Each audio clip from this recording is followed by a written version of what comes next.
12,000 years ago, a blink, geologically speaking, closer to your lifetime than to the age of the dinosaurs. Elephants twice the height of a car still walked the same ground you are lying on tonight. Not in some distant fossil age, separated from ours by hundreds of millions of years, but recently enough that the last of them may have watched the same slow turning of stars above them that turns above you now. If the sky were visible tonight, if your eyes were not already softening toward rest, recently enough that human hands, very much like yours, had already learned to trace their shapes onto stone by firelight. So let us begin gently, not with the animals themselves, not yet, but with the world that made room for them. Because before we can understand the giants who once moved across this earth, we need to understand the earth that once moved beneath them. A world so different from the one outside your window tonight that scientists gave it its own name, as though it were a separate planet entirely, quietly overlapping with our own. They called it the Mammoth steppe. Picture, if you can hold something this large gently in your mind, a single stretch of open grassland beginning somewhere near what is now Spain and Portugal, unbroken, without a single ocean or mountain range to interrupt it, drifting eastward across the whole of Europe, across the enormous width of Siberia, crossing a land bridge where the Bering Strait now lies full of dark water, and arriving finally in what we now call Alaska and the Yukon, one continuous world, wider than any biome that exists on Earth today, wider than the Sahara, wider than the Amazon. A cold grassland circling nearly a third of the way around the entire planet. And for the better part of 100,000 years, it simply was the world, the way an ocean is simply the ocean to the creatures who have never known its edges. It is easy, lying here in the quiet, to imagine the last ice age as a world locked entirely beneath snow, a frozen, silent, unmoving place. And in some regions, closer to the great ice sheets themselves, that picture would not be far from true. But the Mammoth steppe was something stranger, and in its own way, something gentler than that. It was cold, yes, bitterly cold through the long winters, the kind of cold that would still the breath in your chest if you stood in it now. But it was also dry, drier than the deep, snow-heavy tundra we picture when we imagine the far north today. The great ice sheets to the north and south drew moisture out of the air the way a held breath draws warmth from a room, leaving the middle of the continent open, wind-scoured, and strangely fertile. Where you might expect deep drifts of snow, there was often simply grass, pale gold and swaying, rising through a thin, undisturbed layer of frost. Where you might expect a silent, sleeping landscape, there was instead one of the most productive grasslands the earth has ever quietly grown. This is the part that surprises people gently, the way a soft realization arrives just before sleep.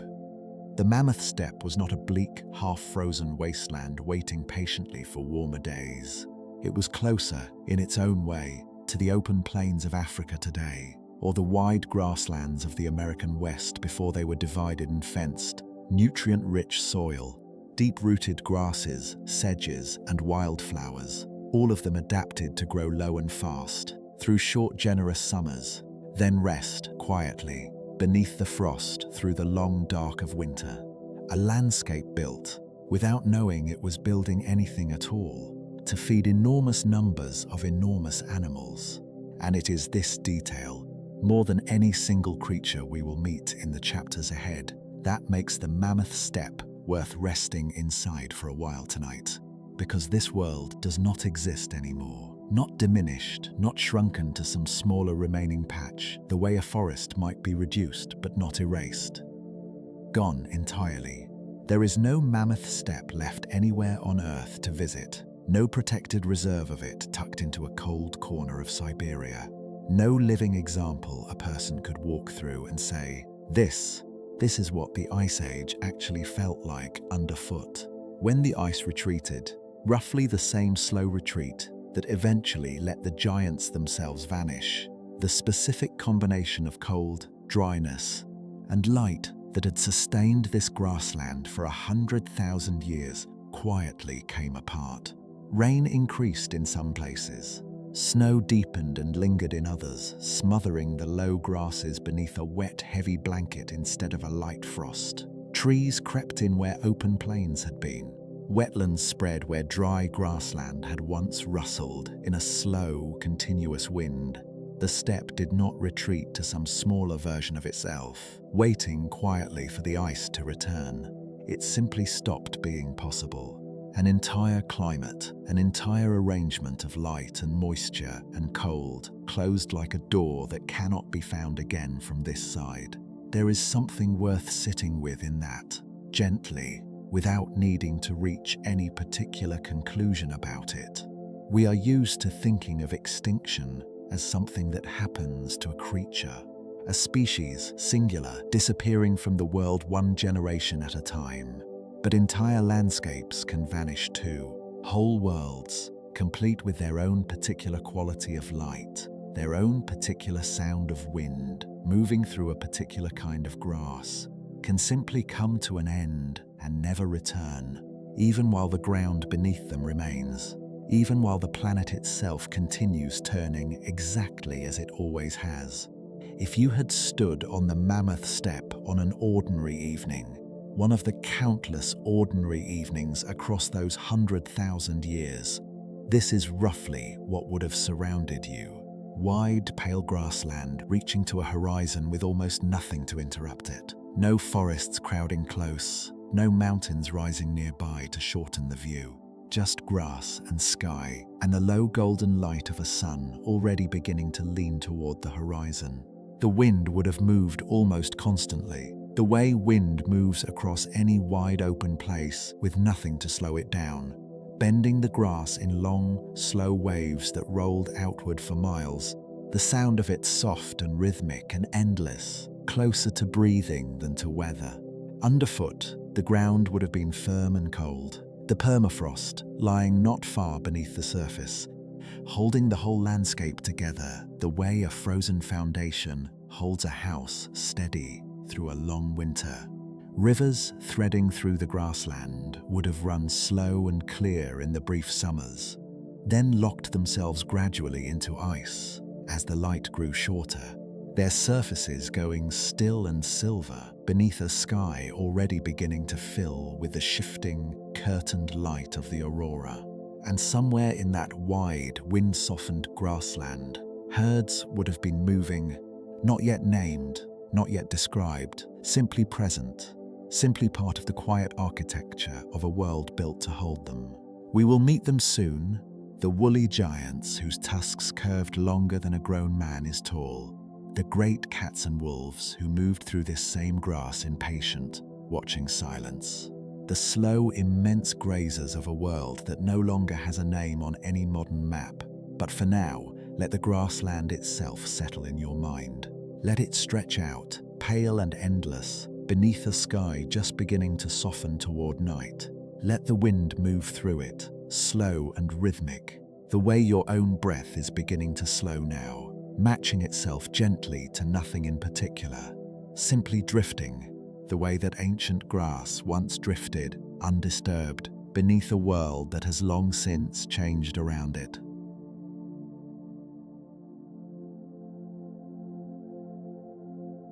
In the summer of 1901, on the banks of the Berezovka River in Siberia, a team of scientists uncovered something that should not have been possible to find: a mammoth.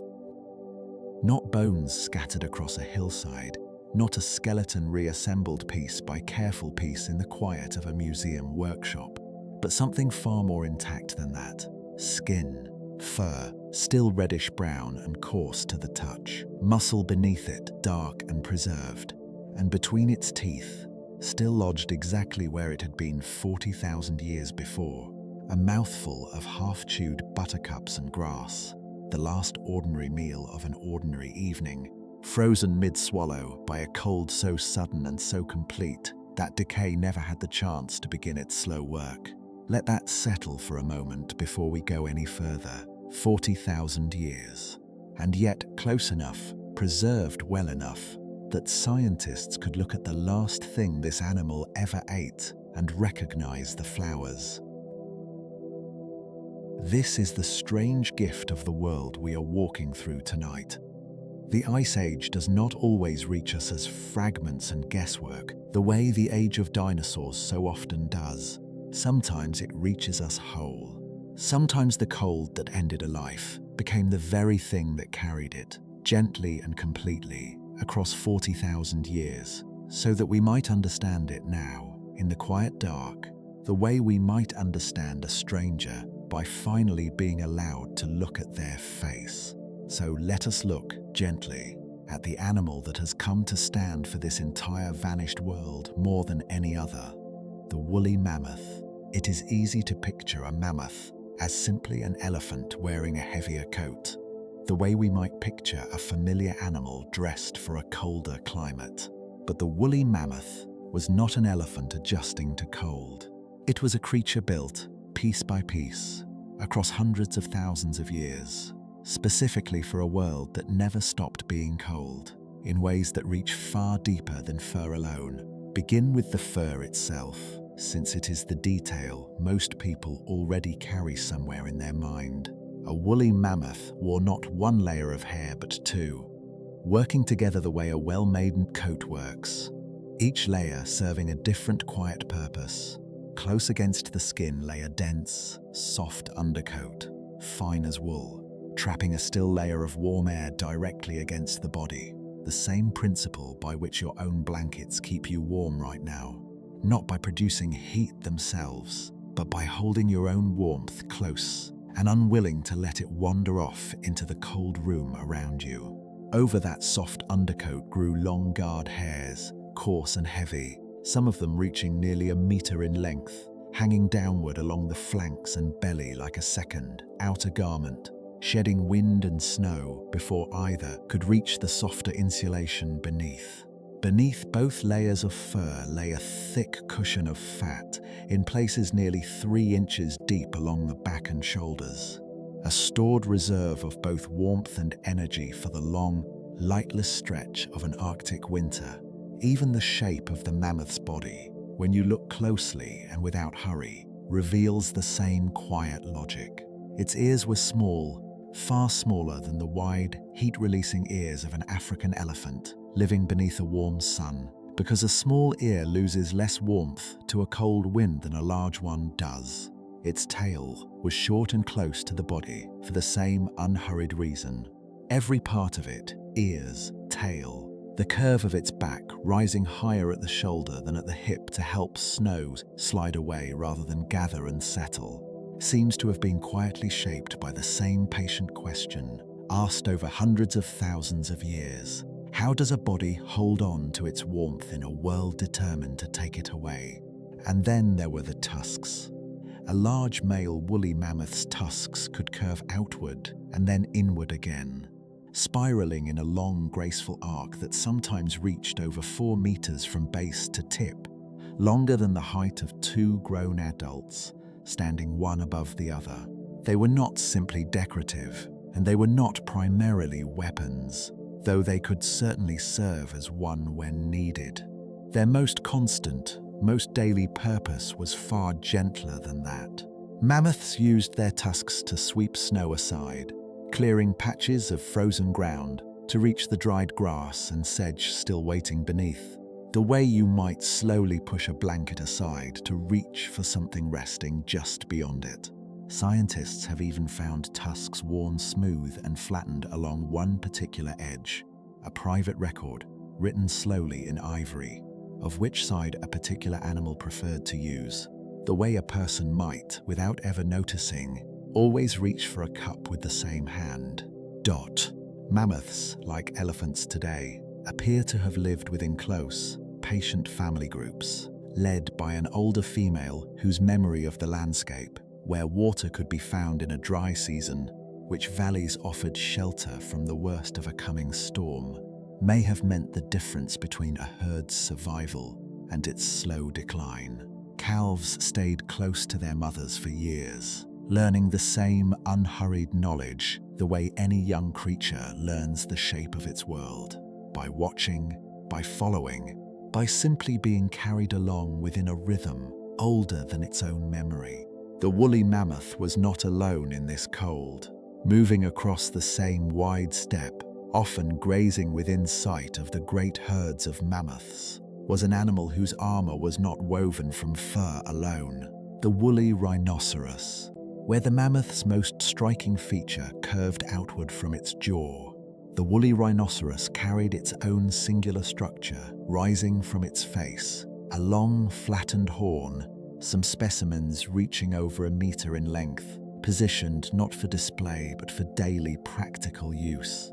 Much like the mammoth's tusks, this horn appears to have served as a tool as often as anything else, sweeping snow from frozen ground to reach the grass beneath. The two great grazers of the steppe independently arriving across separate branches of the family tree, at remarkably similar solutions to the same patient problem. Preserved specimens, remarkably complete ones, recovered from the same frozen ground that gave us the Berezovka mammoth, show a woolly rhinoceros covered in thick reddish-brown fur, shorter and denser than the mammoth's shaggy coat, closer in texture to the fur of a modern muskox, built less for length and more for an unbroken, wind-resistant density. Beneath that fur, a heavy layer of fat, much like the mammoth's own, offered a steady reserve against the long winter months when little grew and even less could be found. The woolly rhinoceros stood smaller than the mammoth, closer in size to a large modern rhinoceros, but every bit as suited to the cold. Its ears were small, its tail was short, its legs were thick and sturdy, built to carry a heavy, low-slung body across frozen, uneven ground without strain. It grazed alone more often than the mammoth did, moving slowly across the steppe in a quiet, solitary rhythm, pausing to sweep its horn gently across the frost, feeding, resting, and moving on again, largely undisturbed by the larger herds passing nearby. Together, the mammoth and the woolly rhinoceros shaped the steppe as much as the steppe shaped them. Their steady, patient grazing kept the grassland open, preventing shrubs and low trees from taking hold the way they eventually would once the great grazers were gone. In this quiet way, these two giants were not simply residents of the mammoth steppe. They were, in some part, its gardeners, maintaining without ever intending to the very world that sustained them, generation after generation, across 100,000 patient years. Let them rest now, in your mind, exactly as they once rested on an ordinary evening long ago. The mammoth, its family, gathered close beneath a darkening sky, tusks lowered toward the frost-covered grass. The woolly rhinoceros, alone and unhurried, somewhere nearby, its own horn catching the last pale light of a sun already sinking toward the horizon. Both of them breathing slowly, both of them settling, the way this whole ancient world once settled, night after night, into a stillness that asked nothing more of them than to simply continue existing, exactly as they were, for one more quiet season beneath the turning sky. In the heart of what is now Los Angeles, beneath streets and buildings and the ordinary hum of a modern city, lies a place where the ground itself once trapped time.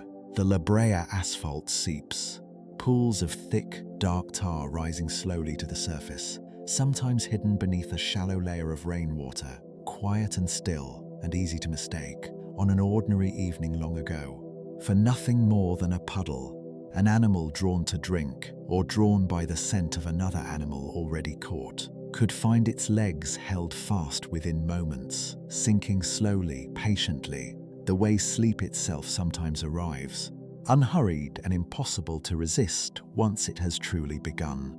Over tens of thousands of years, one trapped animal after another was drawn to that same quiet ground, and in trying gently and then desperately to free themselves, they drew others still. Scavengers came for an easy meal and found themselves caught in turn, generation after generation, layer after layer, The tar preserved everything it held, compressing an entire vanished community of animals into a single, dark, patient archive beneath the earth.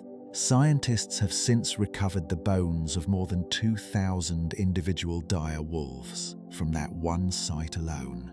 More than 2,000 cats resembling the saber-toothed hunters we will meet tonight.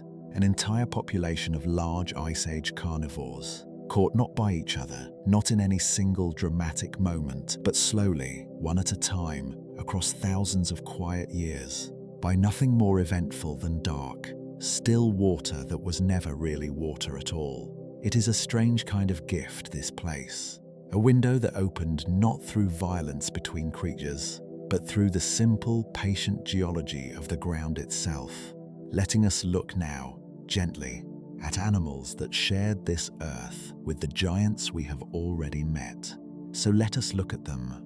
Begin with the animal whose name has become almost a symbol for this entire age, the saber-toothed cat. Its most famous feature, the long, curved canine teeth extending down from the upper jaw, sometimes reaching 7 inches in length, is also its most misunderstood one. It is tempting to imagine those teeth the way we imagine a blade, something used the way a person might use a knife, in a quick, forward motion. But the saber-toothed cat's teeth were not built for that kind of work at all. They were long, yes, but also relatively thin and fragile compared to the teeth of a modern lion, more easily broken than you might expect from something so often pictured as fearsome. Scientists studying the skulls of these animals believe the teeth were used with great care, not in a rapid strike, but in a slow, deliberate, carefully aimed motion. The jaw opening to an angle no living cat today could manage, nearly twice as wide, before closing gently and precisely on a single vulnerable place. Everything else about the saber-toothed cat's body seems to have been built to support that one careful motion. Its forelimbs were unusually powerful, heavier, and stronger relative to its body than those of any modern cat, built to hold a much larger animal steady and still, the way a person might hold something gently but firmly in both hands, giving those long teeth the safety to do their careful, patient work without striking bone. It was not, in other words, an animal built for long chases across open ground. It was an animal built for closeness, for strength, for a kind of quiet, controlled patience that modern cats, built instead for speed and distance, no longer need. Not far from where the saber-toothed cat moved through this same landscape, another animal moved in a very different way entirely.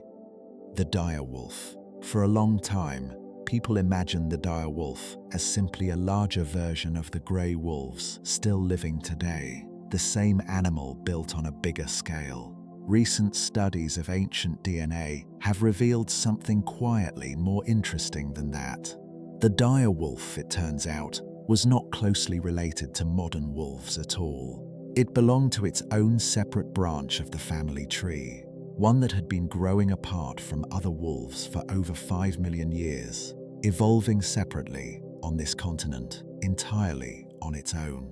What united dire wolves, more than family alone, was community. Unlike the solitary saber-toothed cat, dire wolves appear to have lived and moved in coordinated groups, larger than the packs of modern wolves, working together across the open grassland in a way that let them take on animals far larger than any single wolf could manage alone. The sheer number of dire wolf remains recovered from a single site tells its own quiet story here, an animal that thrived for a very long time precisely because it did not face this cold world by itself. Above both the cat and the wolf, in size if not always in number, moved an animal whose proportions still seem difficult to fully hold in the mind. The short-faced bear. Standing on all 4 legs, a short-faced bear could reach the shoulder height of a tall grown adult. Rising up onto its hind legs, as bears sometimes do to look further across open ground, the largest individuals may have stood close to 12 feet tall, taller than any bear alive on Earth today, taller than most doorways, taller than the ceiling of the room you may be resting in right now. Its limbs were unusually long relative to its body, giving it a lean, almost different silhouette from the bears we picture today, closer in proportion to a very large dog than to the rounder, heavier shape of a grizzly. Some scientists believe this long-limbed build allowed the short-faced bear to cover open ground more efficiently than other bears, moving with an easy, ground-covering stride across the wide steppe. What the short-faced bear actually ate remains one of the gentler, ongoing mysteries of this period. For years, its powerful build led scientists to imagine it as almost entirely a meat-eater, taking down large animals directly. More recent studies of its teeth and chemical signatures preserved in its bones suggest something more flexible than that, an animal capable of eating a wide range of food, meat when it was available, but also plants and roots, and whatever the season happened to offer, the same quiet adaptability that has always served bears well in any age, on any continent. These three animals, the patient, close-quarters cat, the coordinated, social wolf, and the towering, adaptable bear, did not exist apart from one another, or apart from the giants we met in the chapter before this one. They moved through the same wide grassland, beneath the same slow-turning sky, each shaped by the same cold world in a different, quiet way, where the mammoth and the woolly rhinoceros built their bodies around holding warmth in. The cat, the wolf, and the bear built theirs around the different, equally patient question of how to remain fed through a long and difficult season. There is something worth resting in, gently, about a place like the one beneath modern Los Angeles.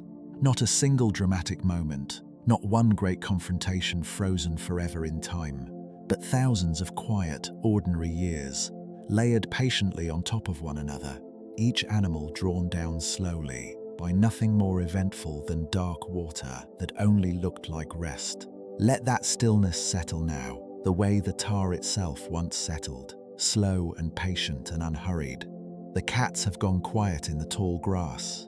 The wolves have gathered somewhere just beyond sight, resting together the way they always did. And somewhere above them, the same wide sky is beginning, gently, to turn toward night. In a cave in southern Chile, sheltered from wind and weather for thousands of years, scientists found something unexpected resting alongside ancient stone tools and the bones of long-vanished animals. Skin, not fossilized bone alone, but actual preserved skin, dry and leathery and strange to the touch, still faintly holding the shape of the creature it once belonged to. Embedded within it, small and hard as pebbles, were tiny bony nodules called osteoderms, a kind of natural armor grown directly into the hide itself, the way a turtle's shell grows from its own body, rather than being worn like a covering. The animal this skin belonged to stood on its hind legs, taller than a grown man, standing with his arms raised above his head. It moved slowly, deliberately, across a landscape very different from the frozen steppe we have been resting inside of so far. Because tonight, gently, we are traveling south, away from the mammoth and the woolly rhinoceros, away from the wide, cold grassland of the north, down through the narrowing shape of the American continents, into a world the Ice Age touched differently, and filled with a different kind of giant entirely. Let us begin with the animal whose skin was found resting in that quiet cave, the giant ground sloth. It is easy, hearing the word sloth, to picture the small, slow-moving animal that hangs today from the branches of a rainforest canopy, gentle and unhurried and no larger than a house cat. The giant ground sloths of the Ice Age shared that same unhurried nature, but almost nothing else. Megatherium, the largest of them, stood roughly the height of a modern elephant, and when it reared up onto its powerful hind legs and thick, weighted tail, using that tail the way a chair leg supports the seat above it, It could reach branches and treetops that no other ground-dwelling animal of its world could touch. Its claws, curved and long enough to seem almost impossible, were not built for anything sudden or forceful. Scientists believe they served a gentler purpose, hooking around branches to pull leaves within reach, or being turned inward and walked upon carefully, the way you might curl your fingers under while resting your hand flat against a table, protecting the claw's edge from the wear of ordinary walking. Beneath its skin lay that same quiet armor found in the cave in Chile, thousands of small bony plates embedded directly into the hide, forming a kind of natural chainmail, soft enough to allow movement, dense enough to offer real protection, grown slowly over a lifetime the way a tree grows its rings. Everything about the giant ground sloth suggests an animal that moved through its world without urgency.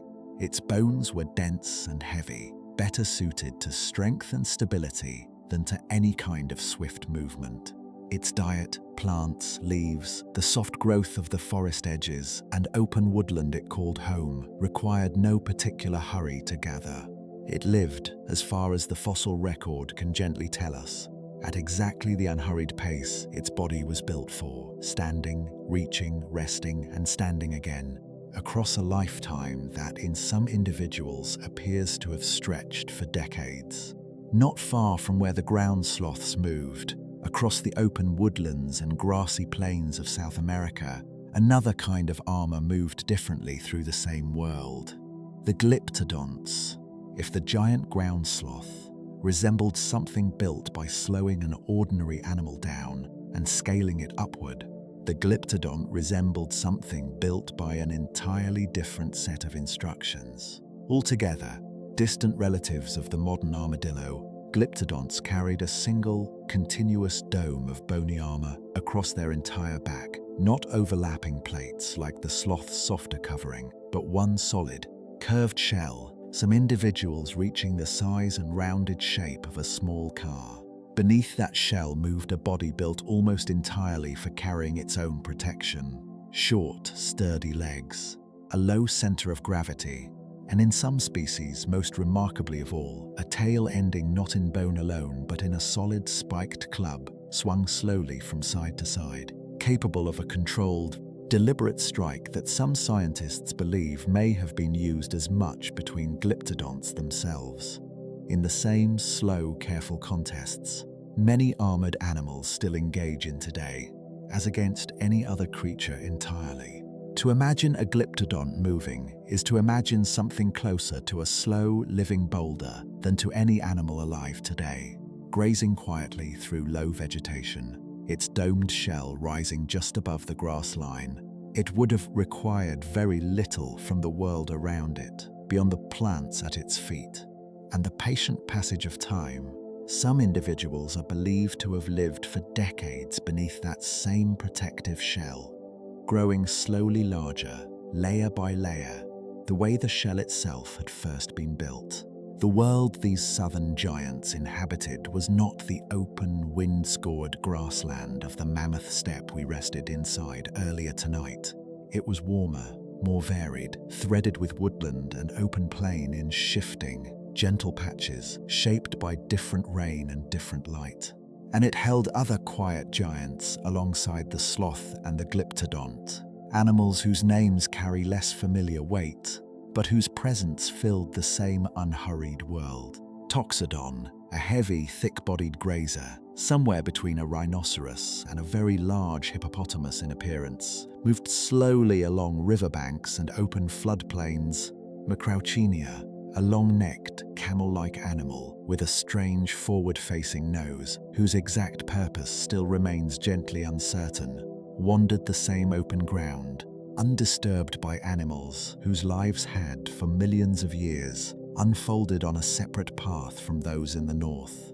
Because for a very long stretch of Earth's history, the animals of South America evolved almost entirely apart from those of the north. The two continents separated by open water, each landmass quietly filling itself with its own particular giants, shaped by its own particular pressures. undisturbed by the other's presence. That separation did not last forever.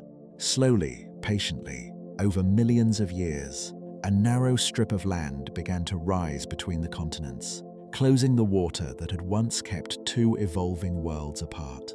Animals began to cross, in both directions, in one of the quietest and most significant migrations in the planet's long history. Some southern giants moved north, some northern animals moved south, and for a time, in the last few million years before the Ice Age's final chapter, mammoths and ground sloths, dire wolves and glyptodonts, walked across an American continent, finally joined into one long, unbroken stretch of land. Rest for a moment in that image. Two separate worlds, each grown slowly around its own giants, finally meeting, not through any single dramatic arrival, but gradually, generation after generation, the way two slow rivers might finally join into one wide, quiet current. The ground sloth has folded itself down to rest now, tail curled beneath it, claws drawn gently inward. Somewhere nearby, a glyptodont has gone still, its domed shell catching the last soft light of a fading southern sky. The long, unhurried lives of this southern world continue, exactly as they always have, patient and undisturbed, while the wider Ice Age world turns slowly, gently, toward whatever comes next.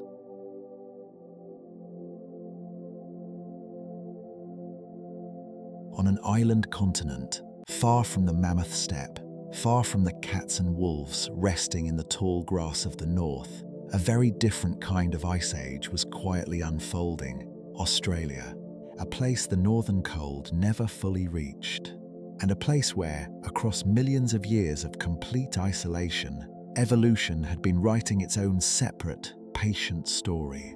A story with almost none of the animals we have met so far tonight. No mammoths, no saber-toothed cats, no wolves moving together through the frost. Instead, something stranger, something built from an entirely different branch of the family tree of life. Let us rest here for a while, in this far corner of the Ice Age world, because the giants that once moved across this land were shaped by rules unlike any we have encountered so far this evening. Begin with the largest of them all, Diprotodon. Picture, gently, an animal the size of a small car, low and heavy and broad across the shoulders, covered in coarse, dense fur, the color of dry earth.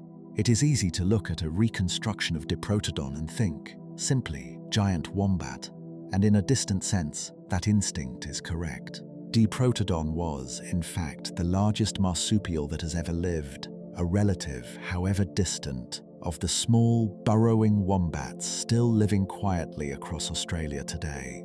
But scale changes everything. Where a modern wombat might weigh as much as a large dog, Diprotodon weighed as much as 2.5 tons.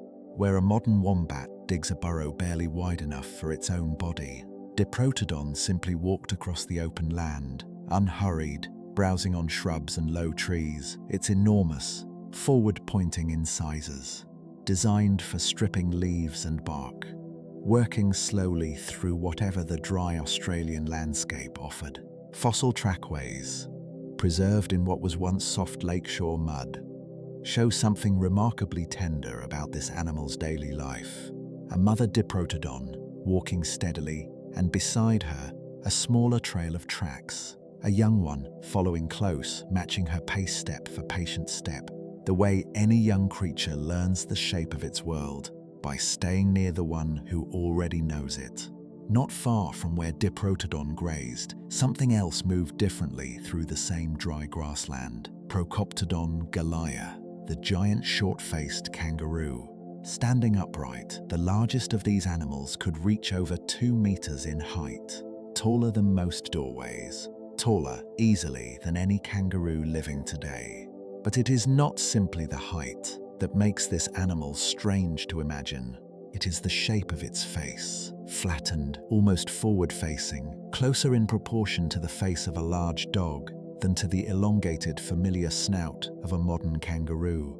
And the shape of its feet, each ending not in several toes, but in a single, large, hoof-like toe, built, scientists believe, for covering long stretches of open, dry ground with slow, deliberate, weight-bearing strides, rather than the bounding leaps we picture today.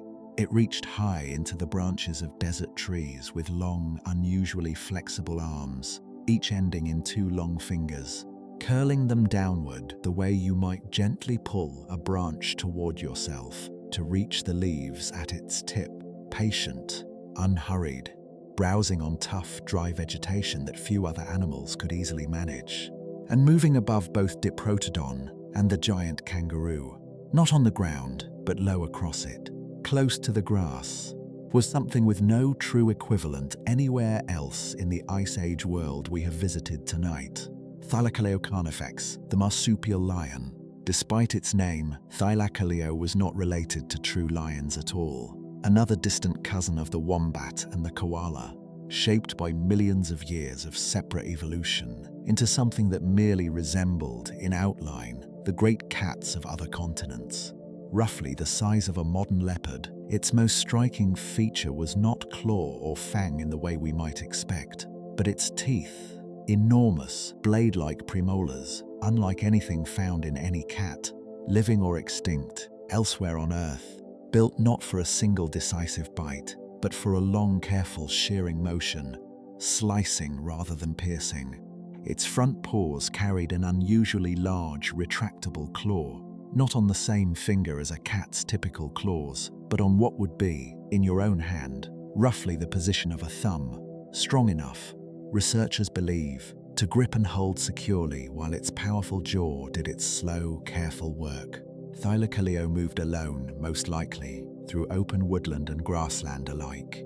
Patient, solitary, entirely its own kind of animal, unrelated to any of the great cats prowling the frozen steppe on the far side of the world. There is something worth resting in, gently, about a place like this, an entire separate stage, built across millions of years of isolation, filled with its own giants, shaped by its own rules, answering the same quiet evolutionary questions. How does a body grow large? How does it reach food others cannot? How does it move safely through open ground, with entirely different solutions than the ones we found on the Mammoth steppe, or beneath the tar of ancient California, or across the open plains of South America? The same patient force that grew tusks on a mammoth and armor on a glyptodont grew a single curling claw on the paw of a marsupial lion, half a world away, on a continent the northern ice never touched at all. Let this far, dry world settle now in your mind. Diprotodon, mother and young, moving slowly together across the last light of a warm evening. Procoptodon, reaching high into the branches with long, careful fingers. And somewhere close by, low in the grass, Thylacoleo, resting, unhurried, beneath a sky filled with stars that have always, in their own quiet way, looked down on this whole planet equally, north and south, ice and desert, giant and giant alike. The sky above the ice among the thousands of bones drawn up from the dark asphalt pools of La Brea, alongside the dire wolves, and the saber-toothed cats, and the short-faced bears we rested beside earlier tonight. Scientists found something that, at first glance, seemed almost too delicate to belong in that same dark archive. Wings. Not the small, ordinary wings of a songbird or a gull, but wings that, fully spread, could stretch nearly 3.5 meters from tip to tip, wider than the wingspan of a hang glider. Wider than the height of 2 grown adults standing one above the other. They belonged to a bird that no longer exists anywhere on Earth, Pterotornis merriami, and more than 100 individuals have been recovered from that single tar pit alone, drawn down, most likely, the same way the wolves and cats were, descending toward the trapped, struggling bodies of other animals, and finding themselves caught in turn by the same dark, patient water that was never really water at all. So let us look upward for a while tonight, away from the grass and the frost and the wide, slow herds we have spent so many hours resting beside, and rest instead beneath the wide, quiet sky that stretched above them. Because the Mammoth steppe and the tar-dark plains of ancient California and the warm southern grasslands where the ground sloth once grazed were none of them empty overhead. They were watched patiently from far above by birds built on a scale that still seems difficult to hold steady in the mind. Begin with Pterotornis merriami itself, since it is the one we understand most completely, thanks to the quiet gift of La Brea. Its name means, roughly, monster bird, a name given by scientists encountering its bones for the first time and finding no living comparison quite large enough to contain it. In outline, Pterotornis resembled a condor, and in a distant sense, it was one, a member of the same broad family of New World vultures that includes the California condor still gliding, rarely and carefully, above parts of the American West today. But where a California condor's wingspan reaches perhaps 3 meters on its largest individuals, Pterotornis merriami exceeded that by nearly half a meter more, its body built along the same general plan, simply scaled upward, the way so many animals of this age seem to have been. Its skull was long and narrow, ending in a hooked beak suited less for killing than for tearing, patient, careful work performed on animals already fallen, rather than animals still living, because Pterotornis, like its living condor relatives, was very likely a scavenger first and foremost, a bird built not to hunt but to wait, to watch, to read the wide landscape below for the stillness that meant an opportunity had, quietly, arrived. And in a world filled with mammoths and ground sloths and the great herds of the Mammoth steppe, such opportunities would not have been rare. Rest for a moment on the sheer physics of a bird this size, an animal of Pterotornis's weight. Some estimates place it near 15 kilograms, heavier than most large dogs. Cannot simply flap its way into the sky the way a sparrow does, easily, whenever it chooses. Flight at that scale becomes a different kind of problem entirely, one solved not through effort, but through patience. Pterotornis, like the condors alive today, almost certainly relied on rising columns of warm air, thermals, drifting upward from sun-warmed ground, carrying the bird effortlessly higher on wings held nearly motionless, wide and flat, the way a hand held steady out of a moving car window catches and rides the air without needing to move at all. Once aloft, such a bird could glide for hours, covering vast stretches of the steppe or the southern plains on barely any expended effort whatsoever, scanning the wide world below with the same unhurried patience with which the world itself seemed to move across this whole slow age. It would have taken little more than the stillness of a fallen mammoth or a ground sloth that had simply, quietly, reached the end of its long life to draw these wide wings down from the high, cold air, circling slowly, lower and lower toward the ground. Pterotornis was not, however, the largest bird to move across this Ice Age sky.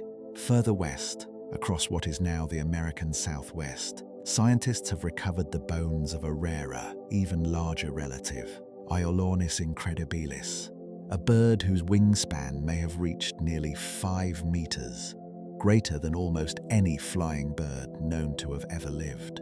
Far fewer specimens of Iolornis have been found compared to the many recovered from La Brea, which makes each discovery a quiet, patient piece of an incomplete puzzle, a bird understood not fully, but in careful fragments, the way this entire vanished world so often reaches us.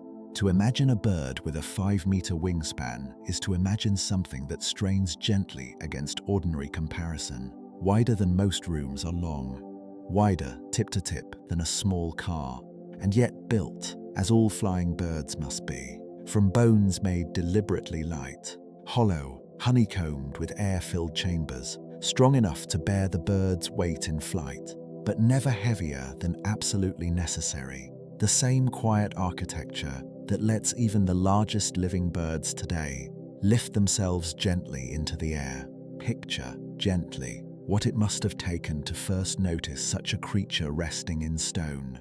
In the 1890s, in a limestone cave in Nevada, researchers came across a scattering of bones so unlike anything catalogued before that they simply did not know, at first, what family of bird they were even looking at. It would take decades, and many more specimens surfacing slowly from the tar of La Brea, before the full shape of Pterotornis finally resolved itself in scientific understanding. A slow, patient reconstruction, built one fragment at a time, not unlike the way a person drifting towards sleep might slowly piece together the shape of a dream from a handful of scattered, half-remembered images.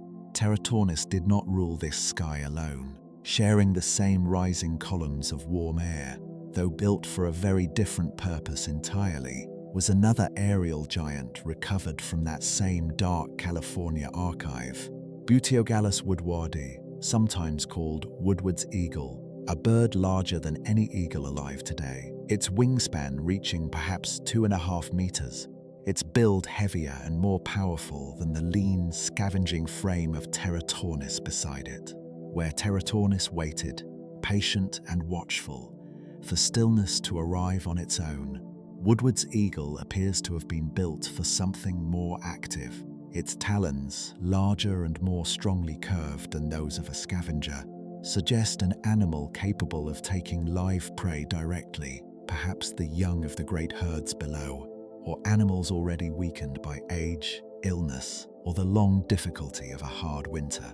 Two very different kinds of giant then, sharing the same wide sky above the same wide grassland, one waiting patiently for what the ground would eventually offer, the other reaching down, occasionally, to take a smaller measure of it directly.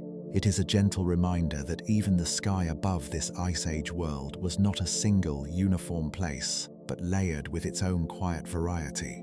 The way the ground below held cats built for careful closeness and wolves built for coordinated distance, each filling a slightly different corner of the same shared world. Picture, if you can hold it gently, what it might have looked like from below on some quiet, ordinary afternoon.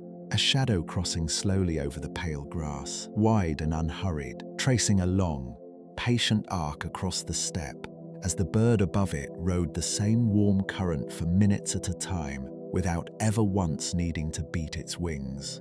A grazing mammoth might have lifted its head briefly at the shift in light, then returned, unconcerned, to the grass at its feet, the way you might glance toward a passing cloud, without any particular thought at all, before your attention settles, softly, back into stillness. There is a further question worth resting inside tonight, gently, without needing to resolve it fully. How far did these birds travel in the ordinary course of a single life? Living condors, the closest anatomical relatives we can still watch directly, are known to range remarkably far in search of food, sometimes covering more than 200 kilometers in a single day of unhurried, effortless gliding, following the invisible highways of rising warm air, the way a traveler might follow a familiar, well-worn road. It is reasonable to imagine Pterotornis moving in much the same way, following the great migrating herds across the wide Mammoth steppe as the seasons turned, present wherever the herds themselves happen to be, the way a shadow remains present wherever the light happens to fall. This would have meant a bird intimately familiar with the rhythms of the ground below, even while never touching it except to feed, or to rest briefly on some high outcrop of stone. It would have known, in whatever quiet way a bird knows such things, the slow seasonal drift of the herds towards summer grazing ground, and their equally slow retreat as the frost deepened and the light grew short.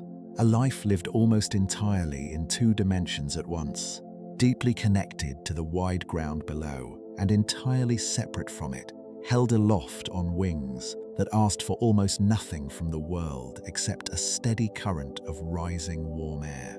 Scientists have learned to read even more from these ancient bones than their size and shape alone. Chemical signatures preserved within bone, the same careful method used to understand what the mammoth and the ground sloth once ate, reveal something of Terratornis' own diet as well. Traces suggesting a bird that fed largely, though perhaps not exclusively, on the carcasses of very large animals. Exactly the kind of enormous patient meal that only a mammoth or a ground sloth or one of the other great grazers of this world could reliably provide. This detail carries its own quiet weight when we consider what came after.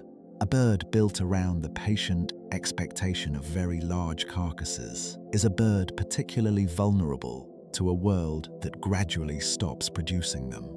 Smaller scavengers, willing to feed on smaller, more common prey, could adjust more easily to a changing landscape.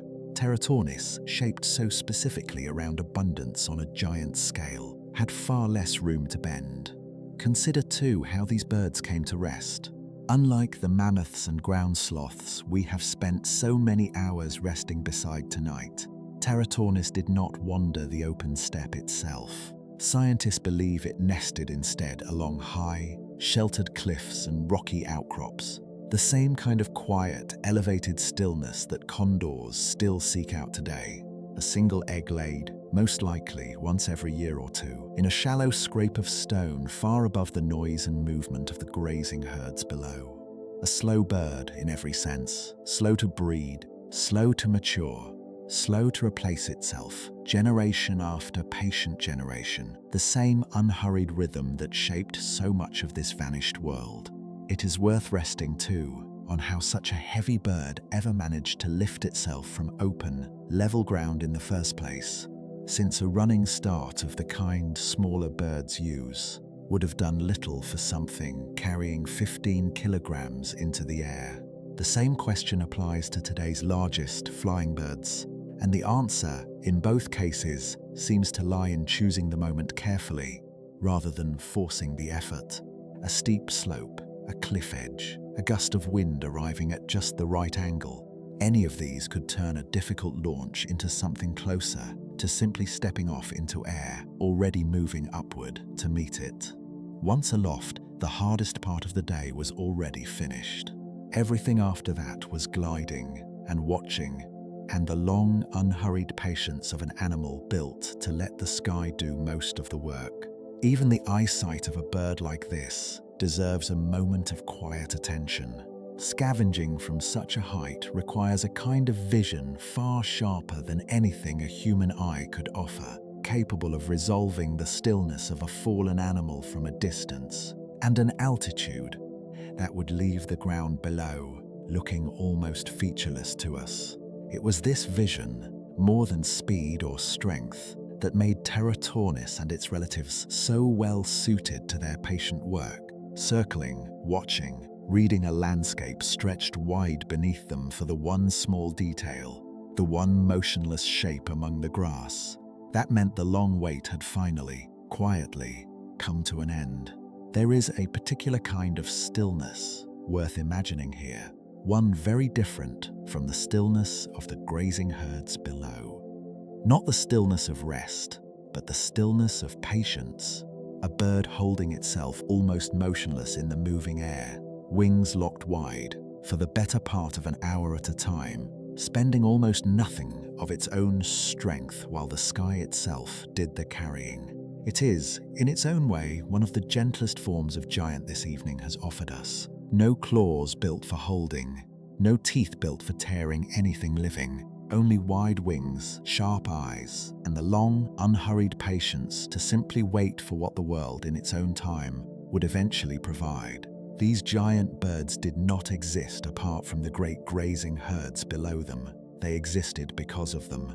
The mammoth, the woolly rhinoceros, the ground sloth, the glyptodont, each one, across a long lifetime, represented not just a living animal moving through the grass, but eventually, inevitably, a vast and sudden abundance for whatever scavenger arrived first.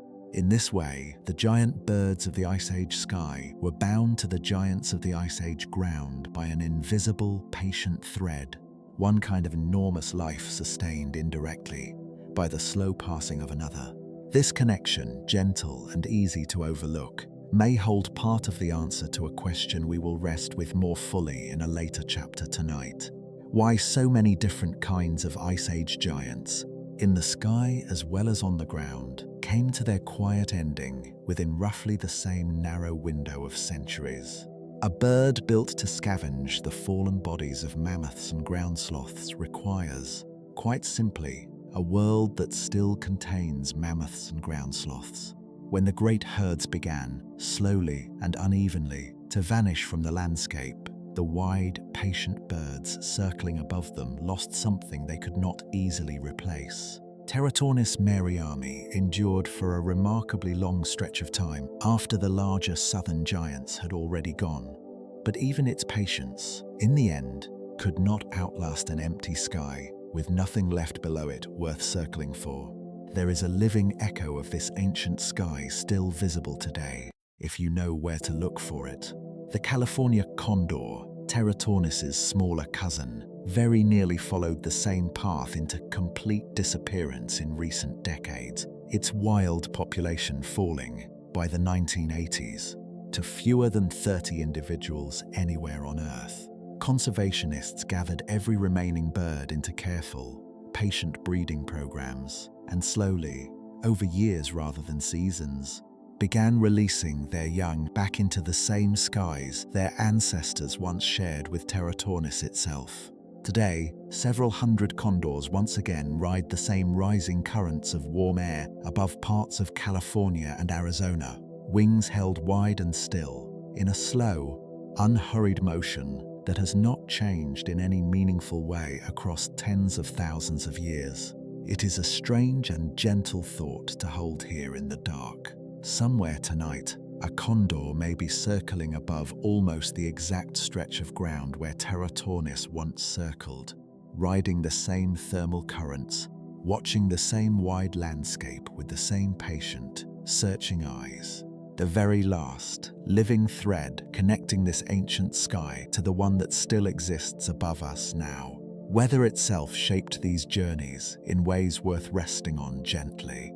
A day without sun offers little warmth to rise from the ground, and without that rising warmth, even the widest wings become, for a time, simply weight to be carried rather than lift to be used.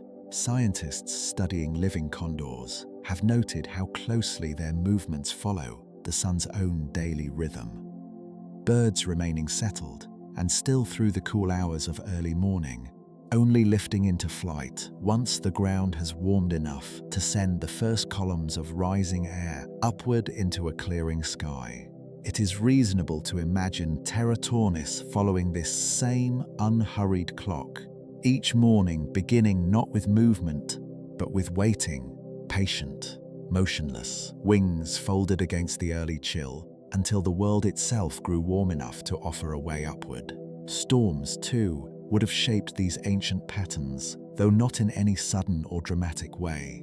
A wide bird built for gliding on steady, rising air finds little use in a sky filled with turbulent, unpredictable wind, and it is likely that Pterotornis, like the condors that followed it, simply waited out difficult weather from some sheltered cliff or rocky ledge, folded and still, exactly the way it waited for everything else in its slow, patient life. There was no need to hurry through a storm when the herds below, and the stillness they would eventually offer, were never going anywhere in any great haste themselves. Even the feathers of these ancient birds have occasionally reached us directly, preserved in rare, careful conditions where soft tissue survives alongside bone. Where such feathers have been recovered, their structure closely resembles the broad, deeply slotted wingtip feathers of living condors and eagles today. Individual feathers capable of separating slightly at their very tips, reducing drag and turbulence at the edge of the wing, the same quiet aerodynamic trick that lets a much smaller bird glide with remarkable efficiency. It is a small detail, easy to overlook, and yet it tells us something rather lovely about how thoroughly this ancient sky had already solved the same patient problems that engineers would spend centuries rediscovering on their own. Centuries later, in wind tunnels and laboratories built to understand exactly this kind of unhurried, effortless flight. Let the sky settle now, in your mind, the way the ground has already settled in the chapters behind us. Somewhere above the Mammoth steppe, a Pterotornis rides a slow column of warm air, wings held wide and still, circling without effort, without hurry, simply watching, simply waiting, the way it always has. Below it, the herds continue moving through the frost-touched grass, unaware, undisturbed, exactly as they always have been, on an evening that could belong to any one of 100,000 quiet years. Somewhere higher still, or lower along some distant ridge, Woodward's eagle rests, wings folded, watching a different kind of patience unfold across the same wide ground. And above even the birds themselves, the same wide stars are only just beginning to appear, patient and unchanged, watching over a sky that has always, in its own slow way, remembered everything that has ever passed beneath it. There is nothing left to do now but rest inside that image a little longer. No sound but the low, steady hush of wind moving across open grass. And somewhere far above it, silent, weightless, patient, a wide pair of wings holding perfectly still against a sky that has not changed in longer than any of us can easily imagine, circling gently, waiting, unhurried, exactly as it always has, exactly as it always will, for as long as this quiet, ancient world is allowed to remain.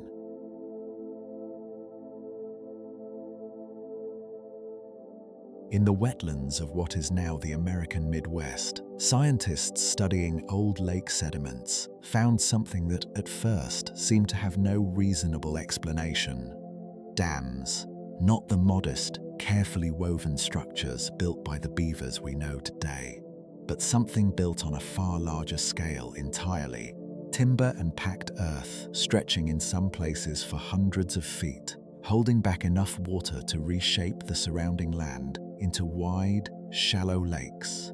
For a while, some researchers wondered if these structures could be natural, some accident of geology, rather than the deliberate work of any animal. Then they found the teeth marks. The animal responsible, Castoroides, the giant beaver, grew to the size of a black bear. Its body built along the same general lines as the beaver you might picture resting quietly beside a pond today, but scaled upward into something almost unrecognizable. Its front teeth alone could reach nearly 6 inches in length, curved and heavy, strong enough not simply to gnaw through a branch, but to fell and shape entire trees, patiently, the way water itself patiently shapes stone. Let us rest here for a while tonight, at the edges of this Ice Age world, not among its largest, most commonly pictured giants, the mammoth and the ground sloth we have already met, but among the quieter architects and quieter presences who shared the same cold seasons, each of them, in their own unhurried way, shaping the world around them simply by living in it. The giant beaver's dams did far more than hold back water for its own sake. Behind each one, a slow, shallow lake would gradually form, drowning what had been dry ground and creating, patiently, over years, an entirely new kind of habitat. Fish gathered in the still water, waterfowl arrived to rest and feed along its edges. Plants adapted to wet ground took root where dry grassland had been. A single animal, working alone or in a small family group, night after night, season after season, could quietly rearrange the shape of the land itself, the way a slow, persistent stream can eventually carve its own valley. Unlike its modern relative, the giant beaver may not have built lodges from cut wood in quite the same way, and some researchers gently debate how much of its diet depended on trees at all, suggesting it may have grazed on soft aquatic plants growing in the very lakes its dams created.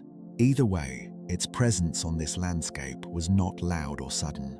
It was slow, steady, and transformative, the quiet kind of change that unfolds so gradually it becomes simply part of the landscape's own memory. Not far from the still waters, where the giant beaver worked, across the open woodland and grassy meadow that bordered the great steppe, another animal moved through the twilight, carrying something almost impossible to hold steady in the mind. The Irish elk. Despite its name, this animal was neither uniquely Irish nor closely related to modern elk, though its remains have been found in extraordinary numbers preserved in the peat bogs of Ireland, which is how it first came to be known. It was, more precisely, the largest deer that has ever lived, standing over 6 feet at the shoulder and crowned with antlers that could span 12 feet from tip to tip, wider than the wingspan of many birds, wider than the outstretched arms of 2 grown adults standing side by side. To imagine those antlers is to imagine something that seems, on its surface, difficult to reconcile with ordinary survival. How does an animal carry such weight, some 70 or 90 pounds of bone rising from its skull each year, only to shed the entire structure and grow it again from nothing with the changing season? And yet it did, year after year, for as long as the species endured, in one of the more striking examples of just how much a body can be shaped by unhurried evolutionary time, granted patience enough. Scientists believe those antlers served largely as display, a way for males to signal their strength and health to potential mates and rivals alike, without the need for direct contest at all. The same quiet logic that shapes the elaborate feathers of certain birds today, or the long, curling horns of some living antelope. Size itself, in other words, could be its own gentle language, spoken silently across an open meadow at dusk. The Irish elk required rich, calcium-heavy vegetation to grow such antlers year after year, which meant it thrived best in open, grassy, mineral-rich landscapes, the fertile fringes where the great steppe met woodland and wetland. As that particular combination of habitat began to shift and narrow toward the end of the Ice Age, the elk's world, much like the mammoth steppe itself, gradually became harder to find. These quieter giants, the beaver reshaping wetlands one felled tree at a time, the elk carrying its slow, seasonal crown of bone across open meadows, remind us of something worth resting in gently tonight. An ecosystem is never built from its largest, most dramatic residents alone. It is built from thousands of smaller, patient relationships, herbivore and habitat, architect and audience, each one shaping and being shaped by the others in ways that rarely announce themselves loudly. The giant beaver's dams created wetlands that other species depended on entirely. The Irish elk's grazing helped maintain the very grasslands its antlers required to grow. Even the deep, cold lakes formed behind ancient dams likely offered rest and shelter to traveling mammoths and ground sloths, passing through on their own slow journeys across this shared, cold world. Let the wetlands settle now, still and dark beneath a sky beginning to fill with early stars. Somewhere within it, a giant beaver moves without hurry through water it shaped itself. Somewhere along its edge, an elk lowers its great antlers to graze, unaware of the weight it carries, or of how briefly, in the wide patience of geological time, that weight will be permitted to exist at all. In the white gypsum flats of what is now New Mexico, scientists uncovered a trail of footprints, unlike almost anything else preserved anywhere on Earth. Human footprints, small and bare, walking in a long, unbroken line across what was once the soft, damp shore of an ancient lake, and crossing directly through them, sometimes over them, sometimes beneath them, layered into the same ancient mud, the far larger tracks of a giant ground sloth, the same slow, armored animal we rested beside in an earlier chapter tonight. In one particular stretch of that trail, the human tracks curve suddenly to one side, then straighten again, matching a moment when the sloth's own tracks show a similar, subtle shift in direction. Two sets of footprints, one small and one enormous, recording, in mud that hardened and waited patiently for over 20,000 years. A single shared moment between two very different kinds of walker, moving across the same wet ground on what was, for both of them, simply an ordinary evening. Let us rest here for a while tonight, in this quiet space where two very different stories finally meet.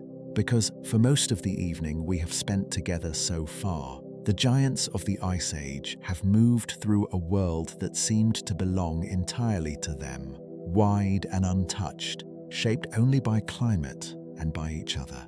But they were not alone in that world, not for a very long stretch of it. Human beings walked beside them, watched them, learned from them, and were shaped, in quiet and lasting ways, by their presence. The footprints at White Sands are not the only such record. Scattered across the same landscapes we have walked through tonight, the Mammoth steppe, the wetlands of the giant beaver, the open plains of the southern giants, scientists have found many small, patient traces of this shared existence, each one adding a little more to a picture that is less about conquest and more about coexistence, adaptation, and a very old, very human habit of paying close attention to the larger creatures sharing the world. Consider gently the mammoth bone dwellings of what is now Ukraine and Russia. In several sites, some more than 15,000 years old, archaeologists have uncovered the remains of structures built almost entirely from mammoth bone. Massive skulls stacked carefully to form a foundation, long leg bones arranged upright, leaning inward, the way the poles of a tent lean toward a central point. Tusks, curved and heavy, laid across the top to help anchor a covering of hide against the wind. One such structure, uncovered at a site called Mezhirich, was built from the bones of at least 95 individual mammoths, though most researchers believe these bones were not gathered all at once, from a single dramatic encounter, but collected patiently over generations, scavenged from animals that had died of age or illness, or perhaps taken occasionally when opportunity and necessity aligned, then carried, piece by heavy piece, to a place worth returning to, again and again as a shelter against the long cold of an Ice Age winter. Imagine, if you can hold this gently in your mind without hurrying toward any particular feeling about it, what it must have meant to live inside a structure built entirely from the remains of the same animals moving across the plain beyond your doorway, not as a separation from that wider world, but as a kind of continuation of it. Walls that had once carried warmth beneath fur and skin, now curved instead around a small fire and the quiet lives of the people resting beside it. This closeness extended beyond shelter alone. In caves across what is now France and Spain, deep within chambers that natural light has never fully reached, early humans left behind paintings that have endured for tens of thousands of years, preserved by the same still, unchanging darkness that has protected so much of what we have learned tonight. Mammoths appear again and again across these walls, their curved tusks and rounded backs rendered in careful, deliberate lines, alongside the great cats and horses and aurochs that shared their world. These were not hurried marks. Some paintings show mammoths in gentle motion, drawn with overlapping lines meant to suggest walking or turning, or the sway of a trunk reaching toward the ground. An early and remarkably patient attempt to capture not just the shape of an animal, but something of its living rhythm. Scientists still hold gentle uncertainty about exactly why these images were made, whether for ritual, for teaching, for simple wonder, or for reasons that may never be fully recovered. But their presence tells us, clearly enough, that these giants occupied more than practical space in the minds of the people who lived alongside them. They occupied imagination, memory, and care. It would be simpler, in some ways, to tell this part of the story as one of hunting alone. And it is true that early humans did hunt some of these animals carefully, and not without real difficulty. Stone points found embedded in mammoth and bison remains across several sites confirm this directly. But the picture emerging from careful, patient research is more layered than a single word, like hunting can hold. Evidence suggests early humans often targeted young, old, or already weakened animals, the same selective pattern seen among many predators sharing a landscape with slow-breeding, powerful prey, rather than engaging the largest and healthiest members of a herd directly. Scavenging, too, played a steady and significant role. A mammoth that had died naturally, from age, illness, or the simple hardship of a difficult winter, could provide meat, bone, fur, and sinew enough to sustain a small community for a considerable stretch of time, all without the risk that direct pursuit of a living giant would involve. The mammoth bone dwellings themselves stand as quiet evidence of just how resourceful and patient this relationship could be, built not necessarily from triumph, but from careful, repeated gathering across many seasons. What emerges when we rest with all of this together is not a simple story of one species overpowering another, but something closer to two different kinds of life, slowly, carefully, learning to share the same cold world. Humans adapted their shelters, their tools, their seasonal movements around the presence and behavior of these giants. And in turn, at least for a very long while, the giants continued much as they always had, their vast migrations and grazing patterns barely altered by the presence of these smaller, quieter, endlessly curious newcomers moving carefully at the edges of their world. There is something worth resting in, gently, about how long this shared existence actually lasted.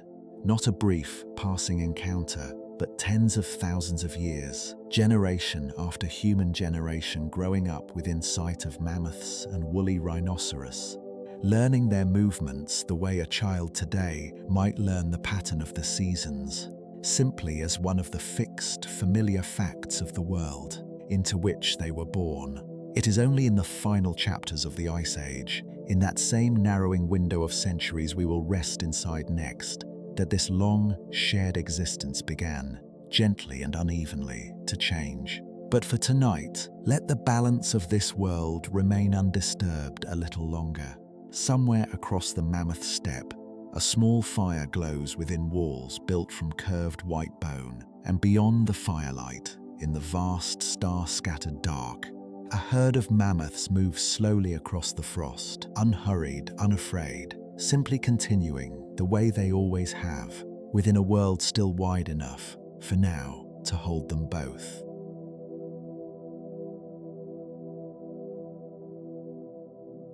In the layered mud at the bottom of lakes across North America and Europe, scientists found something almost too quiet to notice.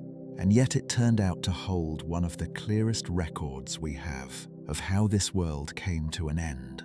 A fungus.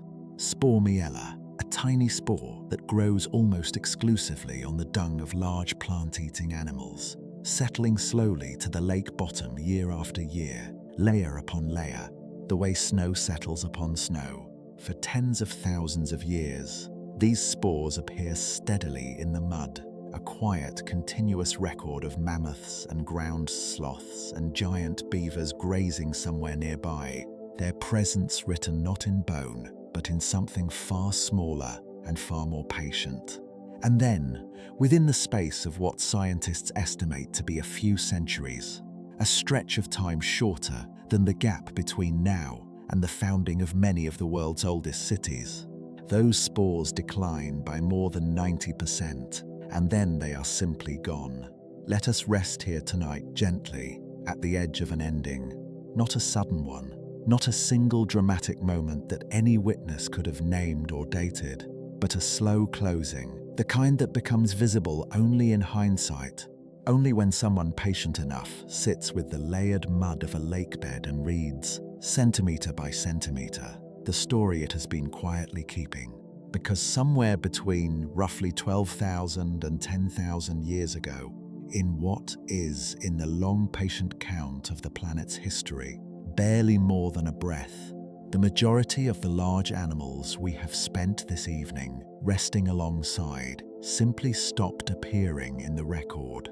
The mammoth, the woolly rhinoceros, the saber-toothed cat and the dire wolf, the giant ground sloth and the glyptodont, the Irish elk, not all at once, not everywhere at the same moment. but steadily, region by region, until the wide, giant-filled world we have been walking through tonight had, within a couple of thousand years, become something much closer to the quieter world we know today. Scientists still hold this question with a great deal of care, because the honest answer appears to be less a single cause and more a slow convergence of several gentle pressures, each one manageable on its own, arriving together. The first thread is climate. The retreat of the great ice sheets did not happen quickly, and it did not happen in a single steady direction. It came in pulses, warm periods followed by sudden returns to cold, the most striking of which, a swift plunge back into near-glacial conditions, scientists now call the Younger Dryas, may have unfolded within the span of only a few decades, faster than the landscape or the animals within it could comfortably adjust. Each shift changed the balance of moisture and cold that had sustained the mammoth steppe for 100,000 years. The same steppe we rested inside during our very first chapter tonight, until the particular combination of dryness and cold that had made it possible simply stopped occurring, closing that door we spoke of earlier, quietly and for good. The second thread is arrival. Human beings, already skilled and already adaptable, moved into these landscapes during roughly this same stretch of time, spreading across continents that many of these large animals had known without them for hundreds of thousands of years. This does not need to be told as a story of conquest or blame to be told honestly. A slow-breeding animal, one that raises only a single calf every few years the way a mammoth or ground sloth did, can sustain the loss of a few individuals easily across a stable world, but struggles to recover from even modest, steady pressure added on top of a climate already shifting beneath its feet. The third thread, quieter still, is the way these first two threads may have amplified each other. A landscape already changing beneath a shifting climate offers less shelter, less food, and less resilience to a population also facing new pressure from human presence. Neither cause alone may have been enough. Together, arriving within the same narrow window of centuries, they appear to have been. It is worth noticing, gently, that this vanishing did not move at the same pace everywhere, or claim every animal equally. Some giants held on far longer than others, in places where climate and human presence arrived more slowly, or not at all. Woolly mammoths, driven from most of the mainland, continued living quietly on Wrangel Island, off the northern coast of Siberia, for thousands of years after their mainland relatives had already gone. The last of them are believed to have died out roughly 4,000 years ago, meaning mammoths were still walking the earth, while the pyramids of Egypt were already standing, already old, already catching the same sunlight that reaches this room tonight. There is something in that detail worth simply resting inside, without needing to resolve it into any particular feeling. The world does not end all at once, and it does not end everywhere at the same time. It closes slowly, unevenly, one quiet region at a time, the way a house grows dark gradually as evening settles, one room losing its light before the next, until at last only a single window remains lit somewhere, holding on a little longer than the rest. We do not need to carry any weight from this tonight. This is simply what happened, the way a season changes, the way a tide eventually turns. The mammoth steppe closed its door. The great cats and wolves grew quieter in the tall grass. The southern giants, the sloth and the glyptodont, settled at last into stillness beneath the same warm sky that had always sheltered them. And somewhere in the very last of these quiet closings, on a remote island few humans would ever reach, a small population of mammoths continued walking, grazing, resting, for thousands of years longer than any of us usually imagine, holding on to this vanished world a little while after everywhere else had already let it go.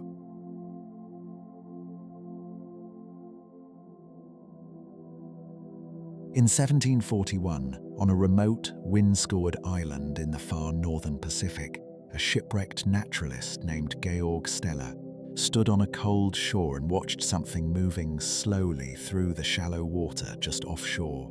Something larger than any animal he had ever encountered in his life. It was grey and enormous and utterly unhurried, grazing on thick beds of kelp the way a cow might graze on a quiet meadow, entirely unconcerned by the stranded, half-starved sailors watching from the beach nearby. Steller estimated its length at close to 9 meters, its weight easily beyond that of a fully grown elephant.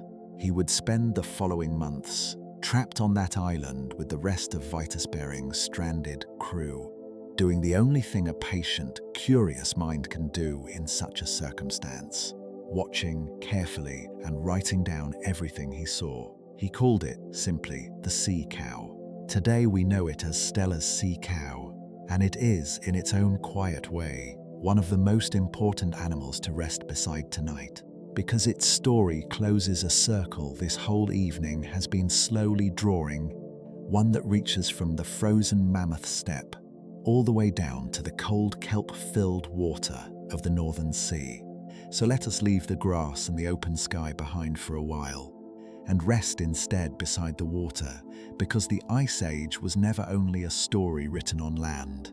The same vast climate shifts that shaped the Mammoth steppe and carried giants across newly opened land bridges and closed the door on an entire grassland world reached just as deeply into the cold northern oceans, shaping giants there as patiently as it shaped the ones we have already met. Steller's sea cow belonged to a quiet, gentle family of animals called sirenians, the same family that includes the manatees and dugongs still grazing, slowly and peacefully, in warmer waters today. But where its living relatives rarely grow longer than 4 meters, Steller's sea cow reached more than double that length.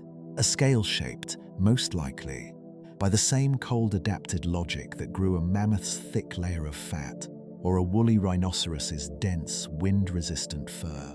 A larger body loses heat more slowly than a small one. The simple, patient mathematics of surface area and volume that has shaped cold-world giants again and again throughout this entire evening. On land, in the sky, and now, here, in the cold northern water as well. Its skin was thick and bark-like, deeply furrowed, closer in texture to the hide of an old tree than to the smooth, sleek skin of a dolphin or a seal. It had no teeth at all, relying instead on tough, ridged plates to grind the kelp it grazed on through every unhurried hour of its slow, patient day.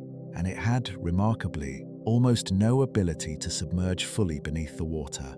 Its bones were unusually dense and heavy, weighted deliberately, scientists believe, to hold its large body low and stable near the surface, where the thick kelp forests it depended on grew richest and most abundant. This detail matters more than it might first seem. An animal built to remain near the surface, feeding constantly on kelp within easy reach of the shore, is an animal with almost nowhere to hide. It could not dive deep to escape danger the way a seal or a whale can. It could only continue grazing, slowly, patiently, trusting in a world that had, for a very long time, given it little reason not to. For most of its long history, this trust was well placed. Fossil remains of sea cows and their close relatives have been recovered from a remarkable stretch of the Pacific coastline, from the cold waters of Japan, across the full curve of the Bering Sea, and down along the coast of North America as far south as California. Clear evidence that this family of gentle giants once ranged across an enormous span of the Northern Ocean, thriving wherever cold water and rich kelp forests met. This is the same wide geography, threaded along the edges of the retreating ice, that early coastal peoples are believed to have followed as they moved slowly southward along the Pacific Rim during the very last stretch of the Ice Age. A path some researchers have gently named the Kelp Highway, a slow, patient migration made possible by the same rich, unhurried ecosystems that sustained the sea cow itself. By the time Georg Steller stood on that cold beach in 1741, the sea cow's wide, ancient range had already narrowed, quietly and gradually, over thousands of years, to a single remaining population tucked into the shallow water around a small cluster of remote islands, far from almost any other coastline on Earth. We do not fully understand every reason for that long decline, though the same slow combination of forces we rested with in an earlier chapter tonight, shifting climate, changing coastlines, and the steady, patient presence of coastal hunting peoples across thousands of years, likely played their part. The same quiet convergence that closed so many other doors across this vanished world. What happened next unfolded far more quickly than anything else we have rested beside this evening, and it is worth sitting with gently, without hurrying past it. Word of Steller's discovery reached fur traders and sailors soon after Bering's crew finally returned home, and ships began traveling deliberately to that same remote island, not for the sea cow itself at first, but for the valuable sea otters sharing its cold water. The sea cows, slow, trusting, and unable to dive to safety, proved simple to hunt for meat to provision these long voyages. Within 27 years of Steller's first careful description, a single human lifetime, and a mere blink within the patient scale of time this whole evening has been resting inside, the last Steller's sea cow was gone, an animal that had grazed peacefully along the edges of the Pacific for longer than our own species has existed, brought to its complete ending in less time than it takes many trees to reach their full height. There is something quietly different about this particular vanishing, worth resting inside gently before we move onward. The mammoth, the ground sloth, the great cats of the steppe, these giants faded slowly, unevenly, across centuries and millennia, their ending woven so thoroughly into deep time that no single witness could have named the moment it began or ended. The sea cow's ending, by contrast, is written clearly, in a handful of careful human accounts, close enough to our own time that its details survive in ordinary written record, rather than in bone and permafrost alone. It is, in its own way, the Ice Age's final giant, and its closest, clearest echo of an ending we can hold almost within living memory. The sea cow was not the only patient giant moving through these cold northern waters during the long stretch of the Ice Age. Along the same coastlines, in the same rich, kelp-filled shallows, walruses gathered in vast, quiet numbers, their long ivory tusks used, much like a mammoth's, for a gentler purpose than combat alone, sweeping across the seafloor to dislodge the shellfish buried beneath. A slow, patient kind of foraging performed over and over, day after unhurried day. Sea lions, too, larger in some Ice Age populations than their living descendants tend to be today, hauled themselves onto rocky, ice-fringed shores in enormous gathering colonies, their calls carrying across the cold water, the way the calls of gathering herds once carried across the open grassland far inland. And beneath the surface, in the deeper, darker water offshore, whales moved along migration routes, shaped directly by the same advancing and retreating ice that shaped the mammoth steppe itself, following corridors of open water that widened and narrowed across tens of thousands of years as the great glaciers grew and shrank in their own slow, patient rhythm.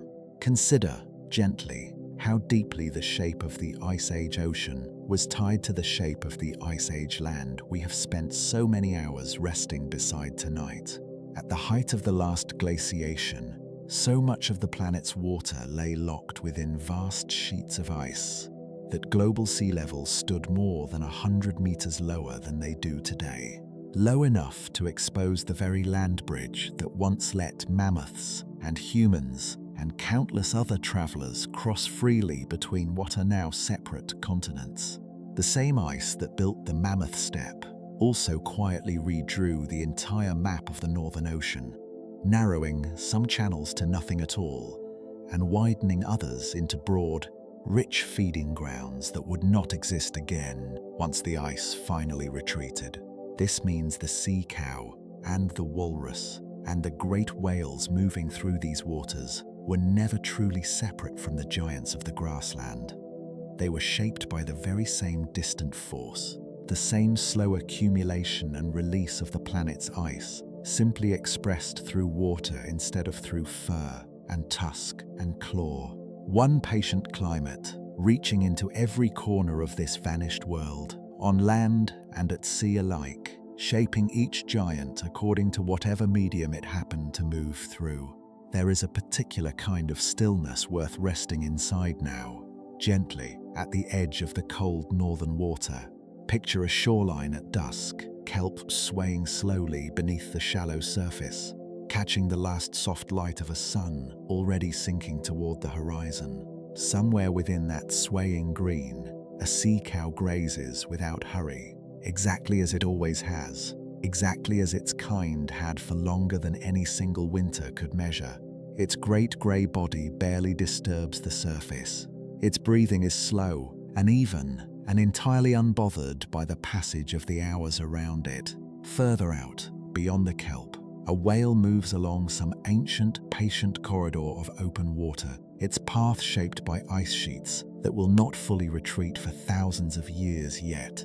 And closer to shore, walruses rest together on rocks worn smooth by tide and time, their tusks catching what little light remains, patient and undisturbed, the same way the great herds inland have always rested at the close of an ordinary day.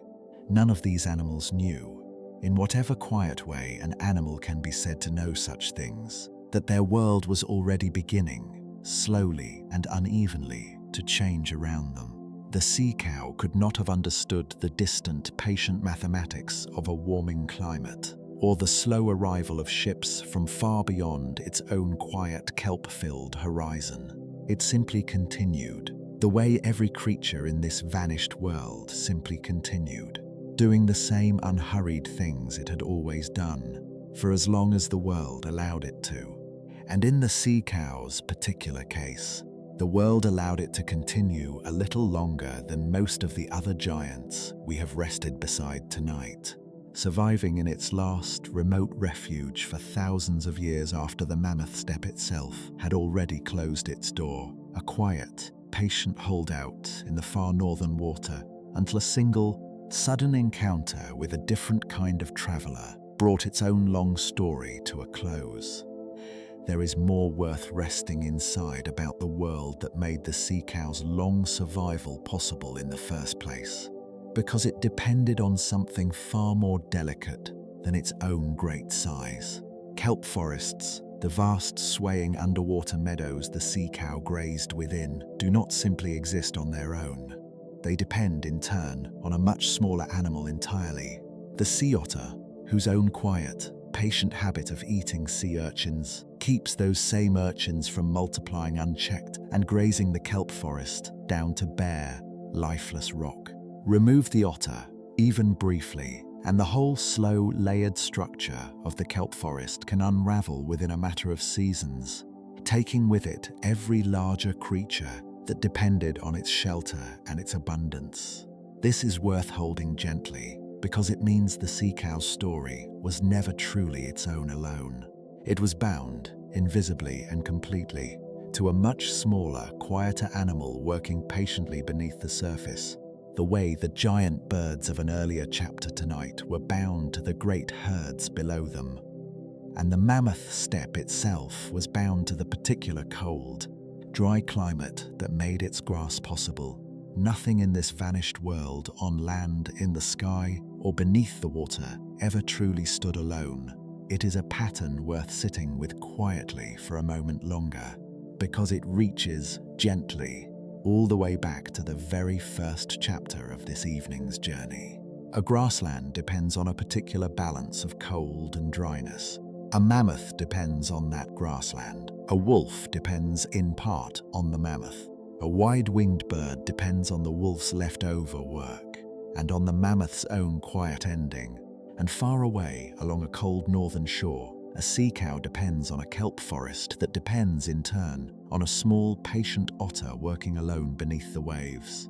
One long, unbroken chain, stretching from the deepest grass of the steppe to the deepest water of the sea, each link resting gently on the one beside it.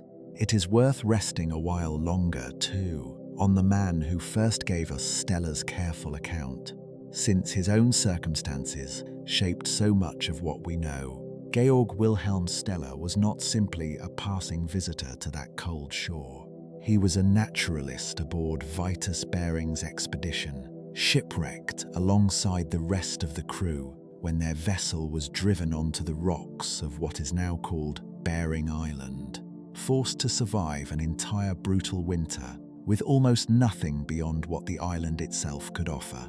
Many of the crew, including Bering himself, did not survive that winter at all, and yet even amid that hardship, Stella continued his patient work, recording careful, detailed observations of every unfamiliar animal he encountered, driven by the same quiet, unhurried curiosity that has carried this whole evening's journey forward. It is because of Stella's patience, exercised under circumstances far harsher than anything most of us will ever face, that we know anything meaningful about this animal at all. Without his careful notes, written by lamplight in a shelter built from driftwood, and whatever else the island provided, the sea cow might have vanished from the world only a few decades later, leaving behind nothing but scattered bone, its living presence, its slow grazing habits, the particular sound of its breathing at the surface, lost entirely to time, the way so much of this evening's world has already been lost.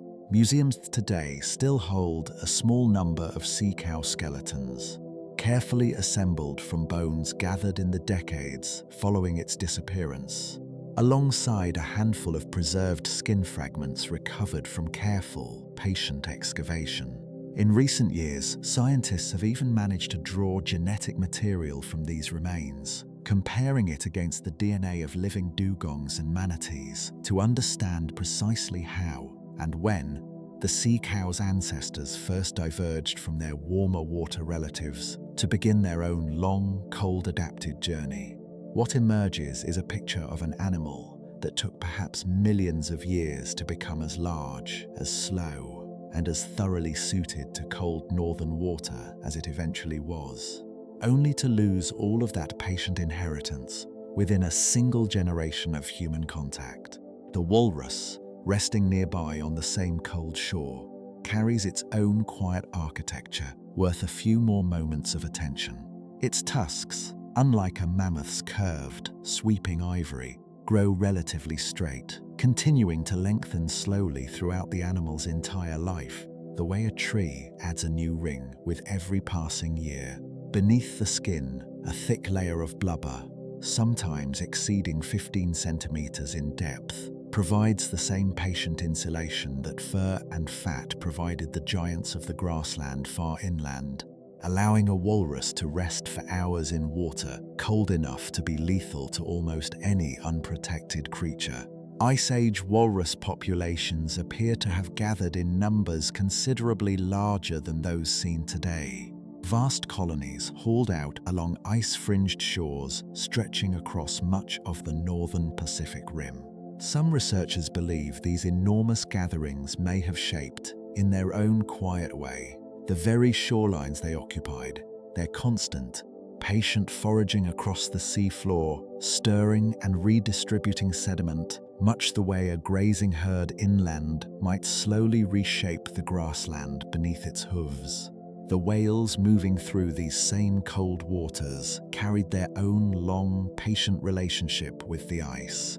Baleen whales, filtering vast quantities of tiny, drifting sea life through comb-like plates rather than teeth, depended entirely on the rich, cold water blooms that gather most abundantly at the shifting edge of sea ice, where nutrients stirred up from the deep meet, the returning light of a lengthening day.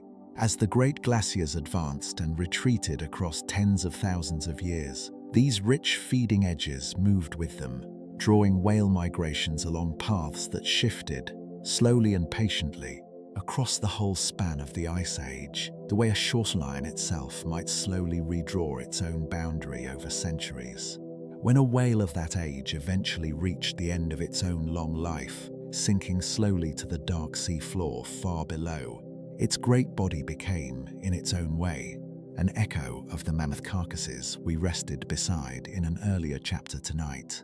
An enormous, sudden abundance in an otherwise sparse and patient world, sustaining generations of smaller scavengers across years, sometimes decades, in the deep, food-scarce cold of the ocean floor. Scientists studying these whale falls today have found entire small ecosystems built around a single such carcass, tiny specialized creatures found nowhere else, existing only in the patient, temporary abundance a single fallen giant can provide. The pattern, it seems, repeats itself everywhere this evening, has taken us one great, unhurried life in its ending, quietly sustaining countless smaller ones that follow. Let this cold, kelp-fringed shoreline settle now in your mind, the way the grassland settled earlier, and the sky settled after it. The sea cow drifts slowly through the swaying green, unhurried, at peace, exactly as it always has been.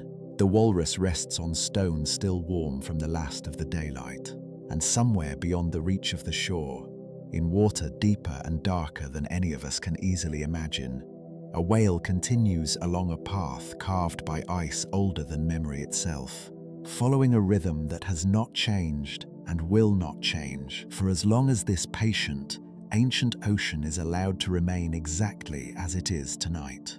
There is nothing more to add here, nothing more to explain.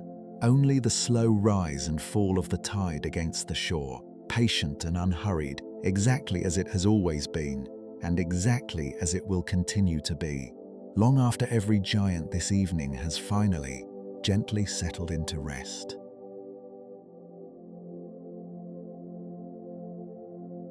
In a laboratory far from the frozen ground it came from, a single strand of mammoth hair, no longer than your finger, sat inside a small sealed vial, waiting. It had been pulled, carefully, from a specimen recovered in the Siberian permafrost. One more fragment among thousands collected over more than a century of patient searching. For most of that century, a single strand of hair like this one would have offered scientists very little beyond its shape and color. But in recent years, something changed. Researchers found a way to draw genetic material directly from hair shafts like this. Fragments of DNA that had sat quietly frozen for tens of thousands of years, intact enough, patient enough to finally be read. What they found, letter by letter, was almost the complete genetic story of an animal that had not taken a single breath in over 4,000 years. Let us rest here tonight, in this final quiet room of our journey, with the animals we have walked beside all evening, not as they lived, not any longer, but as they remain, held gently in ice, in stone, in strands of hair no thicker than a whisper, waiting with the same unhurried patience that shaped their entire vanished world. The permafrost itself is the reason so much of what we have learned tonight was possible at all. Ground that never fully thaws, some of it frozen continuously for longer than modern humans have existed, acts as a vast accidental archive, holding whatever it receives in something close to suspended stillness. A body that fell into that frozen ground, whether from age or accident, or simply the quiet end of an ordinary life, could remain there almost unchanged, decade after decade, century after century, until the ground itself finally released it back into the light. This is how the Berezovka mammoth reached us, with buttercups still resting between its teeth. It is how scientists came to hold skin and fur and even preserved stomach contents, offering not just the shape of these animals, but small, intimate details of their final ordinary days. The last things they touched, the last things they ate, carried across tens of thousands of years by nothing more dramatic than cold, patient ground that simply never let go. From these frozen remains, and from far more common finds, bones and teeth and fragments scattered across every continent these giants once walked. Scientists have learned to read stories the animals themselves left behind without ever intending to. The rings within a tusk, layered year upon year like the rings of a tree, can reveal how many winters a mammoth survived, and which of those winters were harder than others. Seasons of scarcity written directly into ivory. Chemical traces held within bone can reveal, with quiet precision, what an animal ate across its final years, whether it grazed mostly on grass or browsed instead on shrubs and low branches, whether its final season was one of plenty or of struggle. And now DNA itself has opened a door even the most careful bone or tusk could never fully open alone. By comparing genetic material recovered from ancient permafrost specimens to the DNA of living elephants today, scientists have begun to trace, with remarkable clarity, exactly how closely related the woolly mammoth truly was to its living cousins, and precisely which small genetic changes allowed its body to hold warmth so efficiently, to grow such dense, layered fur, to survive in a cold that would be lethal to an elephant living beneath a warm African sun today.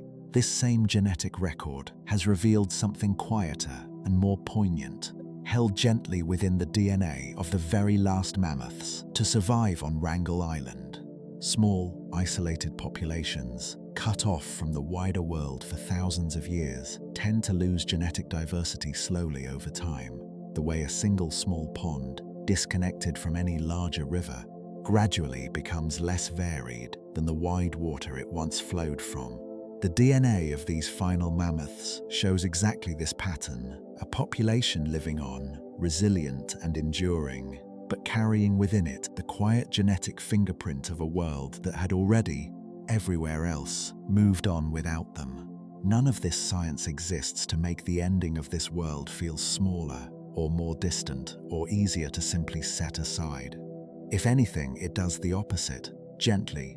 Each frozen strand of hair, each carefully read tusk, each fragment of ancient DNA compared patiently against its living relatives, brings this vanished world a little closer rather than further away, reminding us that what we have spent this evening resting beside was not simply a story, or a reconstruction built from imagination, but a real, breathing, ordinary world, as real as the one outside your window tonight, that existed, in its own time, exactly as fully and exactly as unremarkably as this one does now. There is one more quiet echo worth resting inside before we let this evening close. The elephants living today, distant cousins of every giant we have walked beside tonight, carry within their own DNA small traces of the same ancient genetic inheritance, fragments and adaptations passed down in modified form across a family tree stretching back tens of millions of years, long before the mammoth steppe existed at all, and continuing quietly in the elephants, still walking beneath a warm sun somewhere in the world tonight. The giants themselves are gone. The wide steppe that held them has closed its door and will likely not open again, not in a shape we would recognize, not in this age of the world. But something of them remains, held gently in frozen ground, in careful laboratories, in the quiet architecture of DNA passed down through family lines, stretching further back than any of us can easily imagine. Let that be enough for tonight.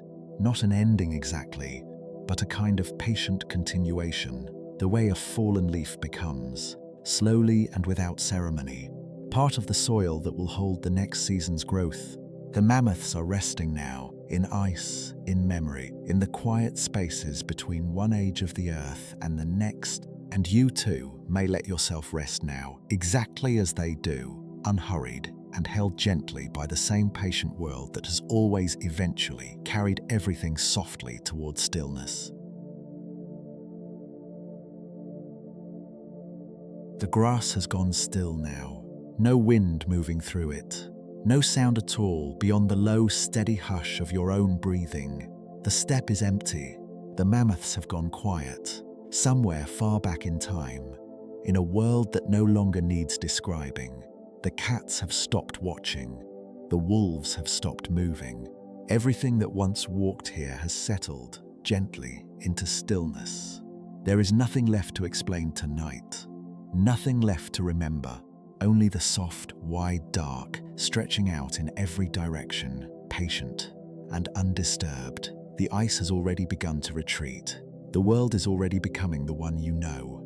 But for now, none of that matters. There is only this quiet, only this stillness, only the slow, steady rhythm of your own breath, settling deeper and deeper into rest. Sleep now. Let it all go. The giants are resting, and so gently, completely are you.